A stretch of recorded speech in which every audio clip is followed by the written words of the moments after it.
Hello guys, welcome to my new channel Renu please అండి. First of all అయితే మనం sorry pleating చేయడానికి అయితే బాడీ మెజర్మెంట్స్ అయితే మనం ఈ వీడియో చూద్దాం.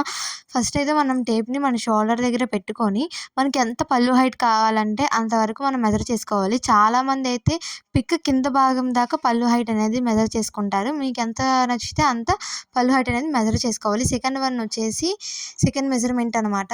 ఇది షోల్డర్ నుంచి చెస్ట్ పైనుంచి బాడీకి 1 రౌండ్ తిప్పి మన రైట్ సైడ్ థైకి మధ్యలో పెట్టాలి. ఇది వచ్చేసి సెకండ్ మెజర్మెంట్ అనమాట. థర్డ్ మెజర్మెంట్ వచ్చేసి బెల్లీ టు బెల్లీ అనమాట. మనం ఫస్ట్ బెల్లీ దగ్గర స్టార్ట్ చేసి మళ్ళీ same as it is belly దగ్గర ఎండ్ చేయాలి. ఇది బెల్లీ టు బెల్లీ మెజర్మెంట్ అనమాట. మీకు కూడా ఇలాంటి టిప్స్ అండ్ ట్రిక్స్ కావాలంటే మన ఆన్లైన్ అండ్ ఆఫ్లైన్ క్లాసులో అయితే జాయిన్ అయిపోండి. మన దగ్గర ఆన్లైన్ అండ్ ఆఫ్లైన్ క్లాసెస్ అయితే కండక్ట్ చేస్తున్నాం. మనం ఈ సారీ వచ్చేసి 200 తీసుకుంటున్నాం అనమాట సారీ ప్లీటింగ్ చేయడానికి. మీకు ఎలాంటి డౌట్స్ ఉన్నా నా ఇన్స్టా ఐడికి వచ్చి డిఎం చేయొచ్చు.